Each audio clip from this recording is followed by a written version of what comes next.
Hello, everyone. Welcome back to the podcast. I'm your host, Ajoe21love, here with episode number 42 of Sports Overview Topics. Hope everyone's being safe today as we go over some more sports news and recap. Got a bunch to go over today. Go over my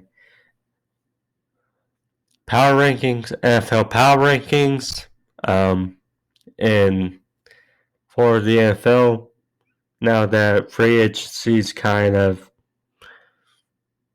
set in place and everything's kind of dimmed down, have news about Sam Darnold, big news, and talk about baseball season is back. So, bunch to go over today. Again, thank you for joining me. If you're new to the podcast, like and subscribe. Thank you all, and let's get into the news, shall we? So, the first thing I want to go over today, because it'll take a bit of time, are my NFL power rankings. I have not I've not made power rankings since starting this part of the podcast. But since free agency and NFL off seasons kind of hit a wall, basically, everything's kind of happened. So now you can get a feel for the teams heading into the draft in a few weeks. So now this is really my first time making power rankings. So I could be right. You could disagree with me. It's all up for discussion. So, okay. So, let's get into for starters. So, now, actually, first, I might as well just go over already. Sam Darnold. Sam Darnold traded from the New York Jets to the Carolina Panthers for a 6th rounder this year, a 2nd rounder, and a 4th rounder next year. Very interesting. You kind of have a feeling he would be traded with the rumors and the talks of the Jets potentially taking quarterback at number 2 overall. Of course, Jets fans will probably look at this move and probably be curious why they just keep losing and stay in line for Trevor Lawrence, but nonetheless, seem clear now. The Jets will now probably take a quarterback in number 2. The interesting thing is also the Panthers didn't give up the number 8 overall pick. So they can very well take a playmaker now at number 8. It's also good timing by the Carolina Panthers because the deadline to pick up Sam Darnold's 5th-year option is the 3rd of May. So a little less than a month away, but plenty of time to, if you're going to make all these picks, trade all these picks for him, I would think they're going to likely pick up that option now. So, obviously, for the Jets, they trade him. He can get a new, fresh start. And the Jets can move in another direction. Salah and Joe Douglas can take their guy at quarterback. So there's that as far as the Jets go. As for the Panthers, so Sam Darnold, he reunites with his former receiver, number one receiver on the Jets, Robbie Anderson. DJ Moore, also on the Panthers. They did lose Curtis Samuel for agency, but so they also have Christian McCaffrey coming back, assuming he's healthy. And the defense has an influx of new and young talent. They got Derek Brown, they got Yeager Gross-Matos on the D-line. They got Brian Burns, they got Shaq Thompson, they got Jeremy Chin. They got some real talent on that team. Now, it's going to be very interesting to see how they fare in the division because, Matt Ryan, I think, is still going to be there in Atlanta. We know the Bucks, they brought back all their starters from last year. The Saints, I think, will still be there very much in the running. So it's going to be interesting, but good for Sam Darnold, good for the Panthers. I think looking at the roster of the Panthers, assuming Darnold kind of revives his career in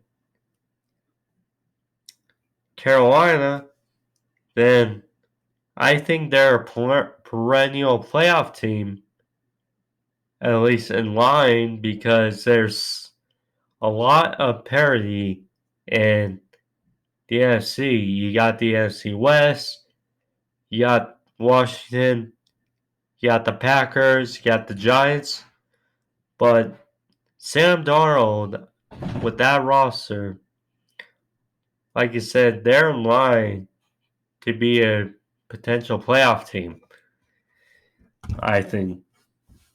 So, there's my thoughts on that trade. Now, I'll give my NFL power rankings now that, like I said, free agency's so well. So, here goes.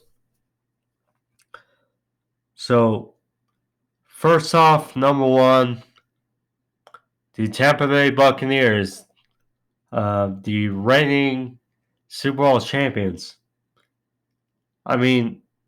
As expected, they brought back all their stars. They had so many free agents.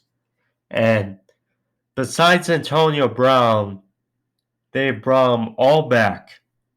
Pretty much all of them back. Nanapka Suh, Gronk, Fournette, Godwin, Shaq Barrett, Levante David. Brought them all back. So I don't see any reason. They extended Donovan Smith. So another good thing. So yeah, Bucks at 1.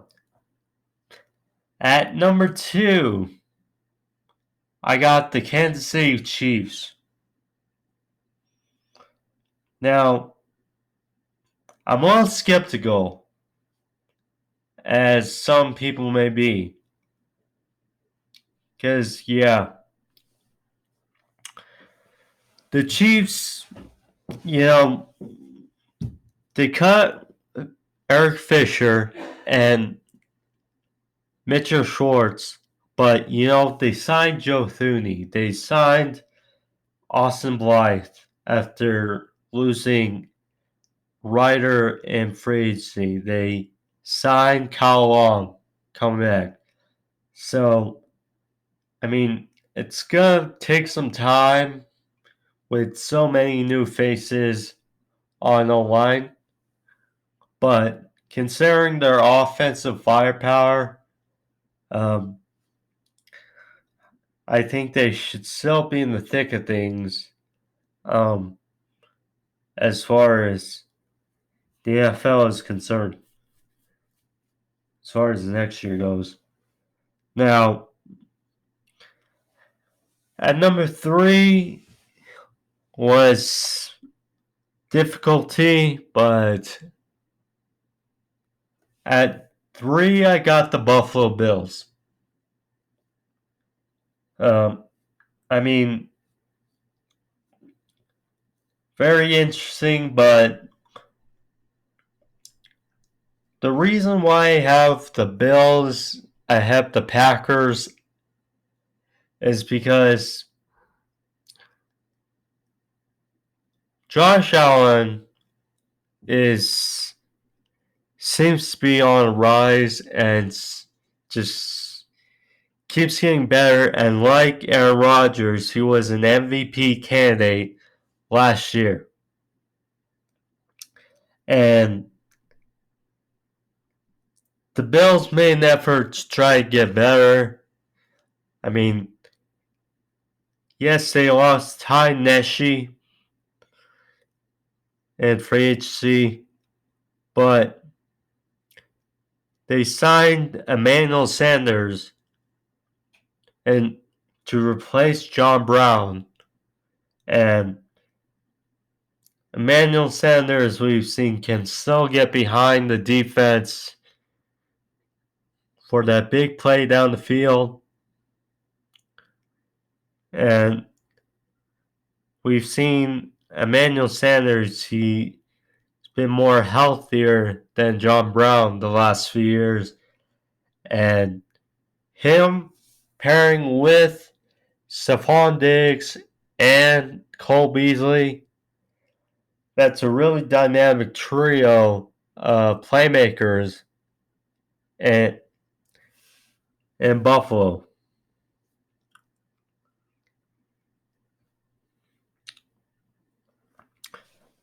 So then, like I said, the Packers are for, I mean, when you look at the roster, it's an okay roster. You know, they didn't really do anything and haven't really done anything, in free agency. But, you know, you still got Aaron Rodgers and MVP, reigning defending MVP. So I got them at 4. At number 5 is where it gets interesting in the power rankings for me. I got the Los Angeles Rams. The Los Angeles Rams at 5. Now, they trade for Matthew Stafford, who is a clear upgrade over Jared Goff.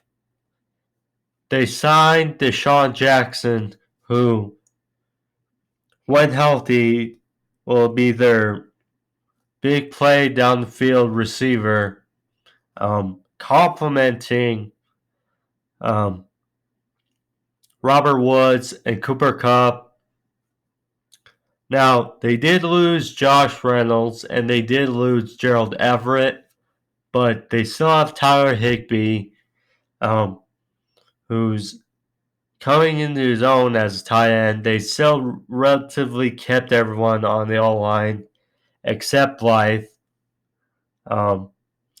They still have that defense. You know, they traded Brockers, but got Aaron Donald. You got Jalen Ramsey in the back in the secondary. They did lose Troy Hill and Josh Johnson and to the Browns, but I think there's still a lot there to be excited about if you're a Rams fan, and that would be right now they're my favorites to win the NFC West, narrowly edging out the Cardinals, in my opinion. Speaking of the Browns, you go next down. I got the Browns at 6. Now, maybe a bit high after the season they had and coming back to the playoffs in nearly 2 decades. But when you look at that roster, it's very much, it's hard to find holes on that roster now. I mean, Baker Mayfield, he's going to get better. You got Nick Chubb and Kareem Hunt in the backfield. You got OBJ, who it looks like they're going to keep him for now. He'll come back. They got Jarvis Landry. They re-signed Rashard Higgins. You know, they acquired Austin Hooper last year. Harrison Bryant, his second year. David Njoku. That O-line as a whole. You know, they lost Kendall Lamb in free agency to the Titans, so that's some depth that they lost, but overall they kept still have everyone on the O-line.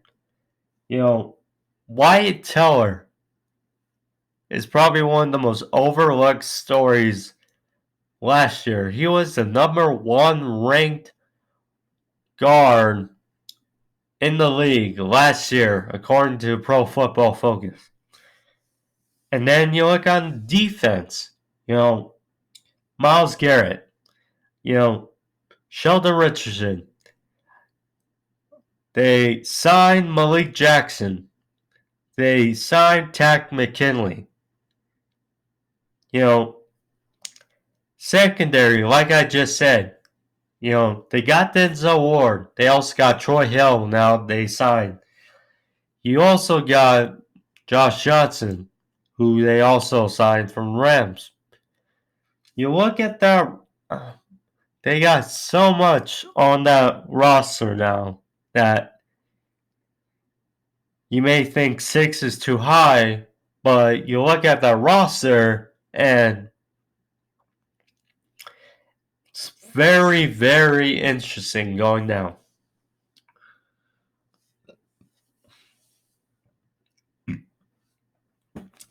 Number 7. Now, people are going to be raining or have kind of rained on the Saints since Drew Brees retired. Well, and their shopping spree really that they have done to move all the cap space, but all in all, I still got the Saints at 7.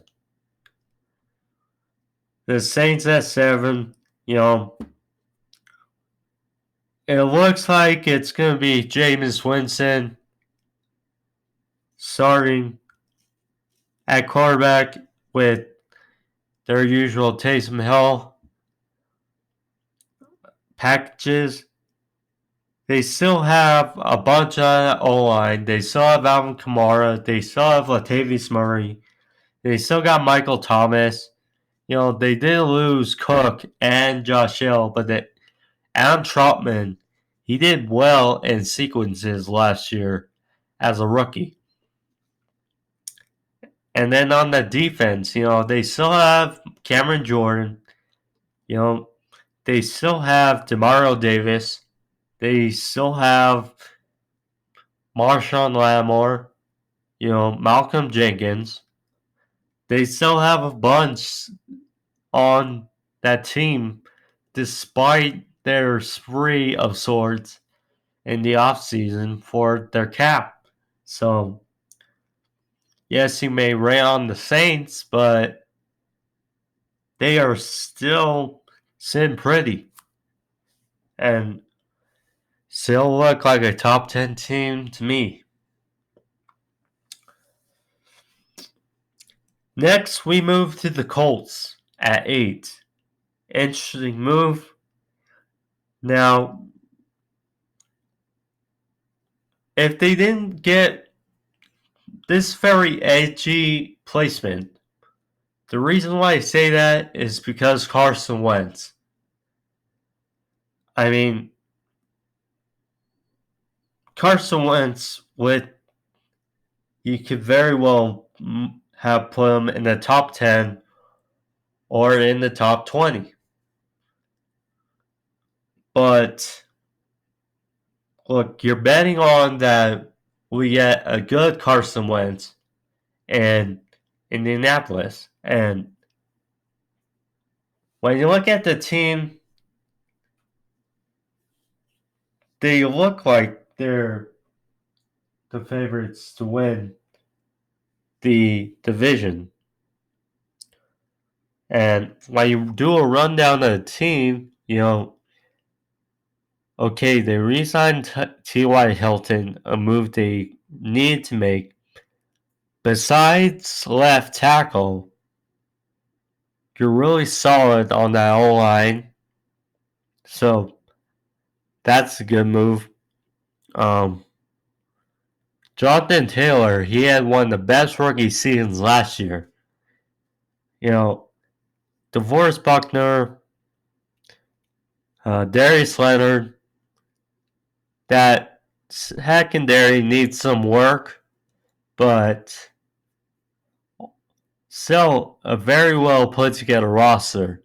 And their placement is solely to, am I banking on the good Carson Wentz or the Carson Wentz we saw last year is the question. So yeah, Colts A. Number 9, the Seattle Seahawks. Now, they could really move anywhere because the unknowing of Russell Wilson. I mean, yeah, he may stay, he may leave. I mean, it's just the Bears made an offer, but the Seahawks declined. But this primarily because Russell Wilson, and I mean, they did make some quality moves in free agency. They did acquire Gabe Jackson from the Raiders. They did get Gerald Everett, so help on that line. And since Greg Olsen retired, they got another tight end, and they lost Hollister to Buffalo. But they did re-sign Carlos Dunlap. I mean, LJ Collier, he'll be better. They got some good pieces. Now, will they resign KJ Wright is another question. But like the Colts with Carson Wentz, this because Russell Wilson is still at this moment in Seattle. Then we move to 10, the Tennessee Titans. Now, I'm high on the Titans, but it's just when you look at the teams in front of them, they're just simply put more complete teams. Now, obviously, you still have Ryan Tannehill, you still got Derrick Henry, you still got quality O-line, A.J. Brown. They did lose Corey Davis, but on the defense, they helped themselves out a bit. they signed Danico Autry. They did sign Bud Dupree from the Steelers, and they signed Jackrabbit Janoris Jenkins. So they helped themselves a bit on the defense. So they kind of say it's kind of a good range for them. We'll see how they address some of their receiver losses in free agency, but I think this is good, solid placement for the Titans. Next, the Cardinals. Yes, the Cardinals, who finished at 500, are at number 11. I've just really been enticed about their free agency moves. I mean, yes, you can say they're 500, and yes, you can say they acquired old veterans, but those veterans were still very productive in spots, and they will help them, I believe, this year. You know, AJ Green, yes, he's not a number one receiver anymore. Well, they got a number one receiver in DeAndre Hopkins. So he's not going to be required to take, 100 catches and over 1,000 yards. He's going to do his part, and he's going to help out in that young receiving core of the Cardinals. And then you also trade for Rodney Hudson, who's a solid center who played really well for the Raiders the last few years. So you got him, who's an upgrade over Mason Cole, who they lost to, or they traded to the Vikings. And then on the defense side, you signed J.J. Watt to pair with Chandler Jones. That's a solid duo 1-2 punch on the defense side. And then, yeah, you lost Isaiah Simmons, Hassan Reddick to the Panthers, and lost Patrick Peterson to the Vikings, but still very solid. And in the secondary, you got Buda Baker and you got Byron Murphy. So solid 1-2 in secondary. Maybe a little high, you may say. Oh well. Number 12, the Chargers. I got the Chargers at 12. Now, they did go 7-9. They did start off ugly as far as the record goes, but Justin Herbert played as well, if not just, he exceeded expectations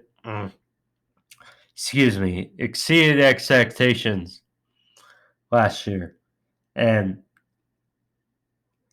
I mean, one of the reasons why he did so well, I think people forget, is he has a better supporting cast around him than Joe Burrow.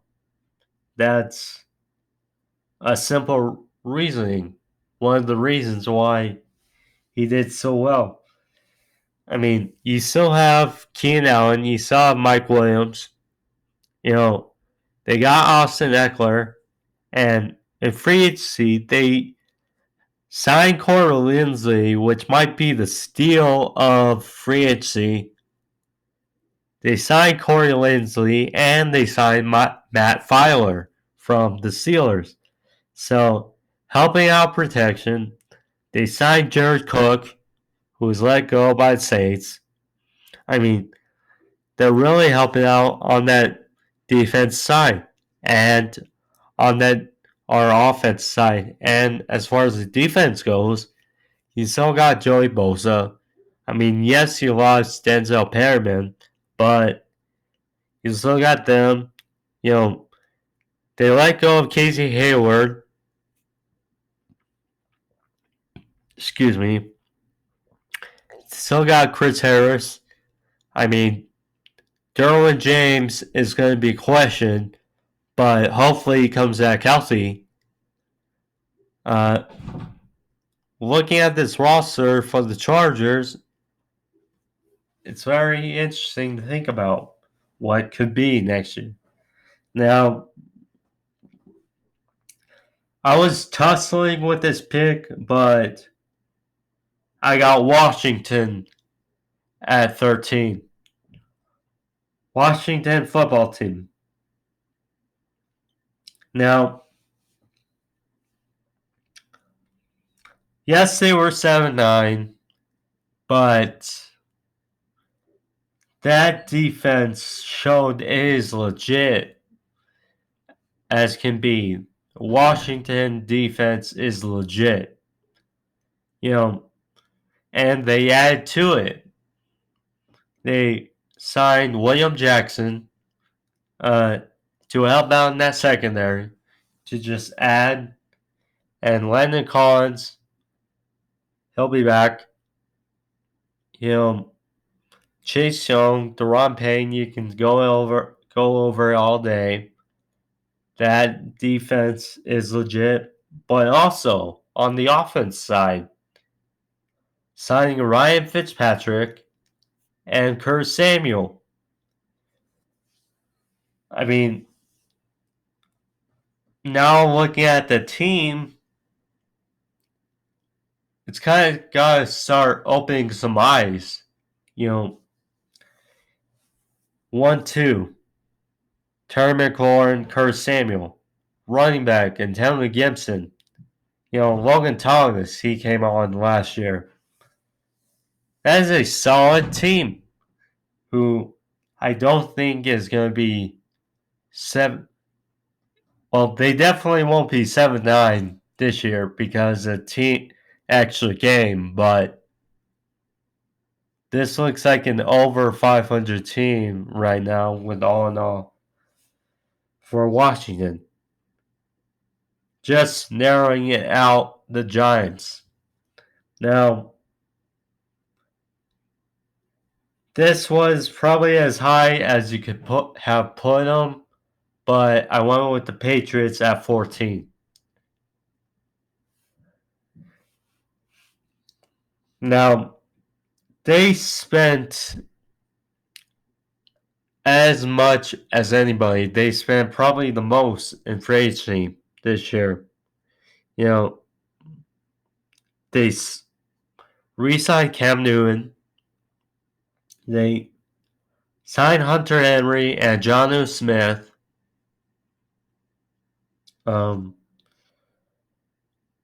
Nelson Aguilar and Kendrick Bourne to help out on the offense. These aren't splash moves, but they're good moves to help out that offense. And if they were as bad as they were last year and they sold at 7-9, they're going to be over 500 next season. That's just what I feel. I don't think they're good enough to contend with the Bills, but I do think we're a playoff team. Now, back again. And we still got the other thing is we improved on the defense as well. We got bigger on the defense. Devon Gottschall. Henry Anderson. Matthew Judon. Jalen Mills. We really did better. Got improved. Now, it's going to be about timing and cohesiveness, but I like what the direction we are going as a team.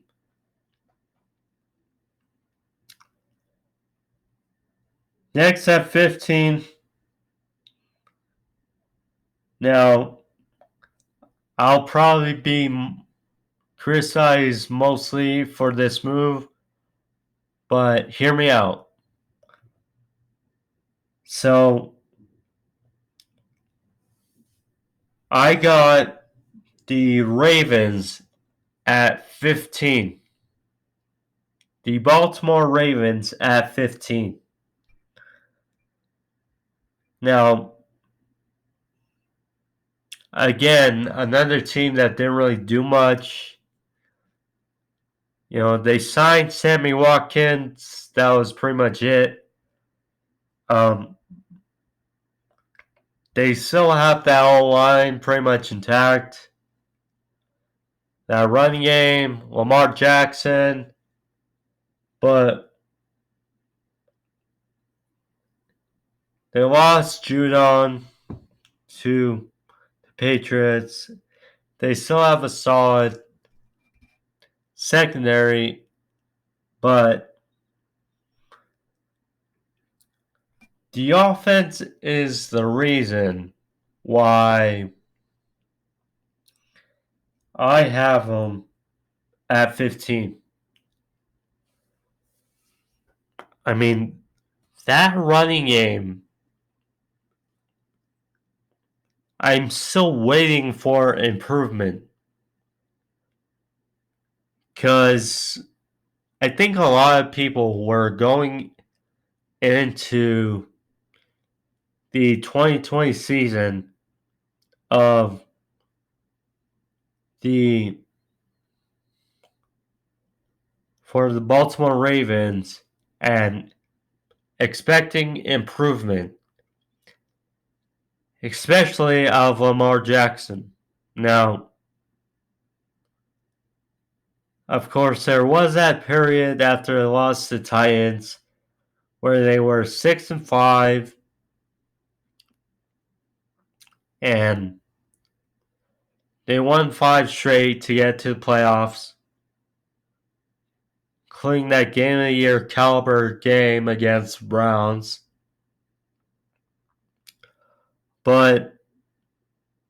And Lamar won a playoff game. I mean, they beat the Titans 20-13, but I didn't feel the improvement that people were waiting for out of the Ravens. And you look out, I mean, they just signed Sammy Watkins, but that was it. That's why I haven't taken a receiver.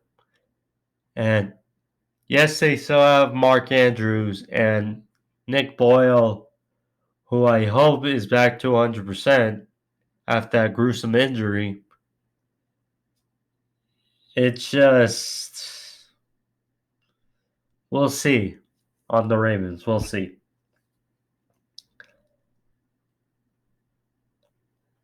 Next, we got the New York Giants at 16. Now, originally I had them ahead of Washington, but after careful reconsideration, I thought, okay, this was more careful. Because, I mean, yes, they signed Kenny Galladay, Kyle Rudolph. The line should be better. They signed Danny Shelton. They signed Adoree Jackson. I mean, they should be better on the record, correct? Yes, on paper. And Saquon should be back. But the question remains, Daniel Jones, okay, it's time. Now, I was hot, probably the highest guy on the Giants last year when it's like, okay, I had them 9-7, 10-6. But they underwhelmed, and they did have that 4-game stretch where they did really well. But it's going to be a real question of Daniel Jones's improvement. Next up, 17, I have the Vikings. The Vikings at 17. I mean,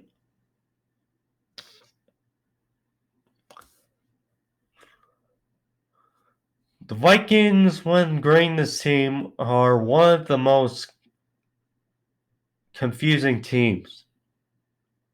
And the reason for that is, well,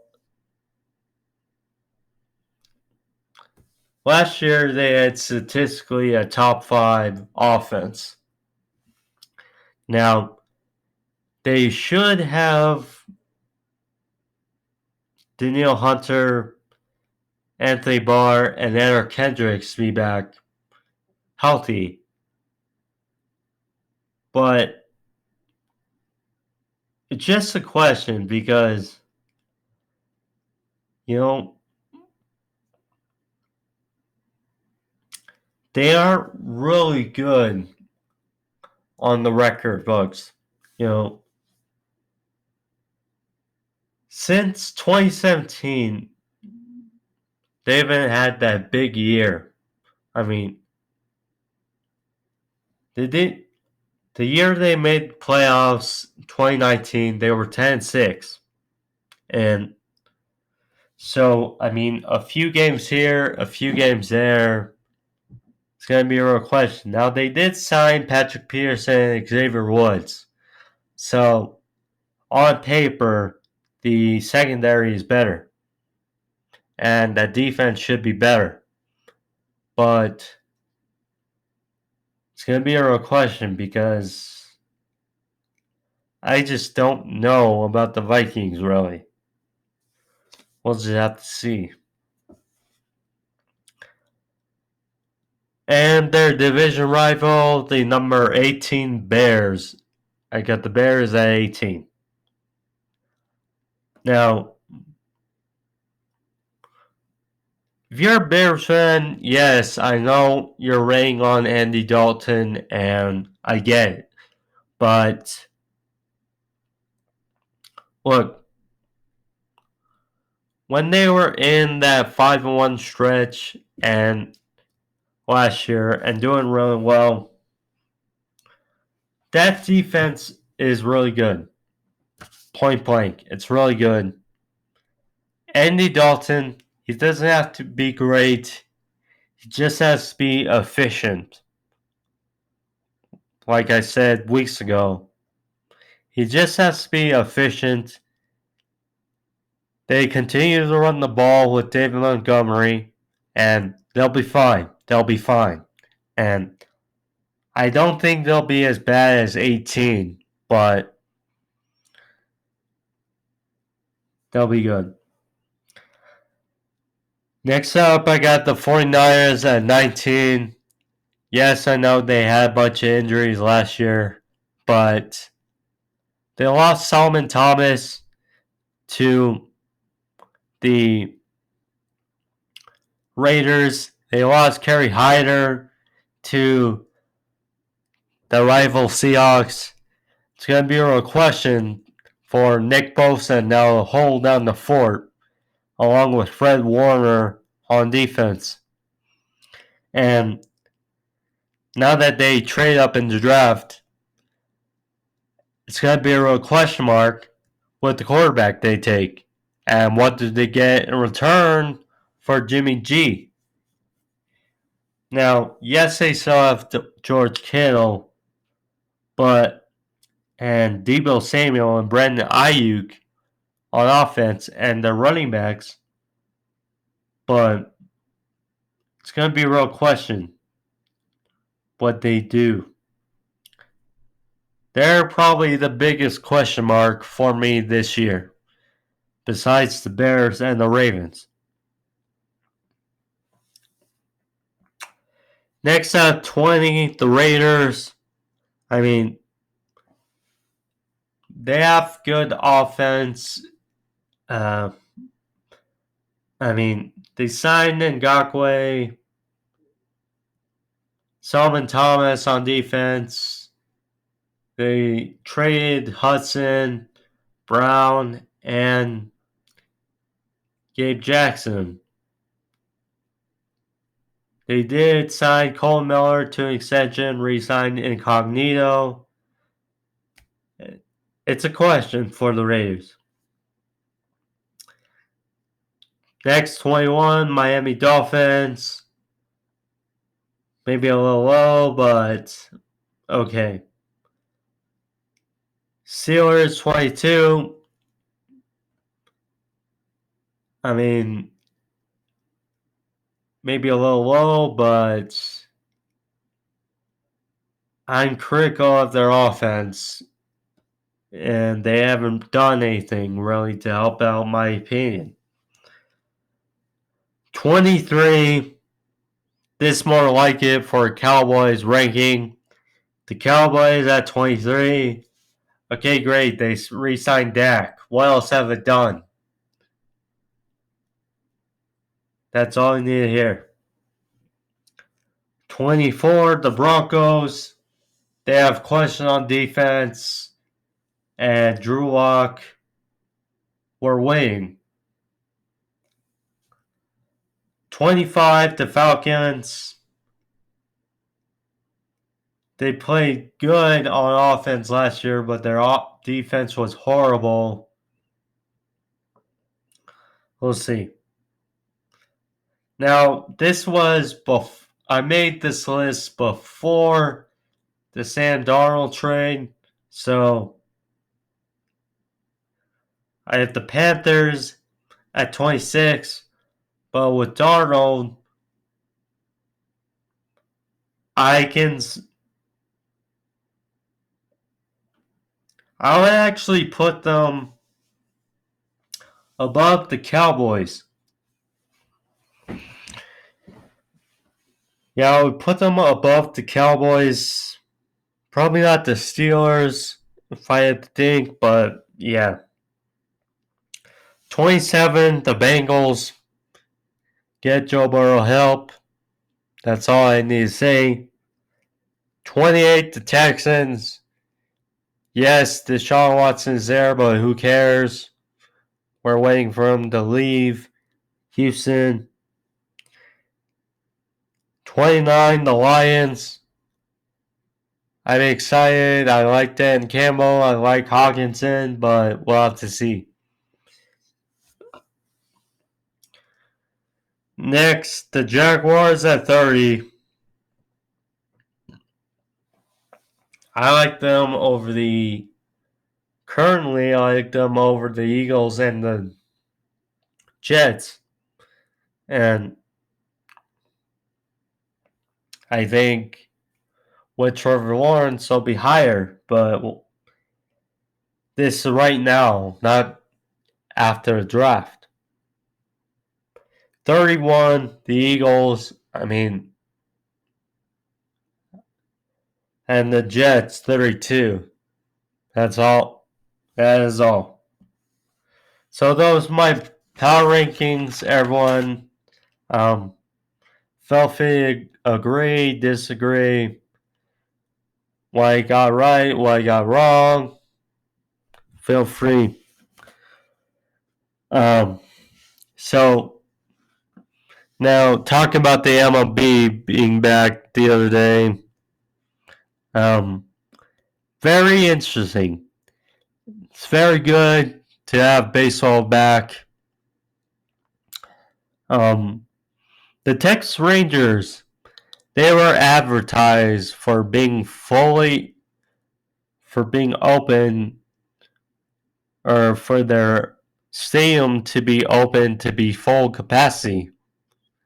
but which was a little over 40,000 people, but only more than 12,000 showed up. Still a good amount of people, but wasn't as much as advertised. But I can tell there's still some people that are critical, are so worried of guidelines, but we just have to be safe and eventually we'll get better. And things will open up soon, probably. We just have to be patient and things will get better. So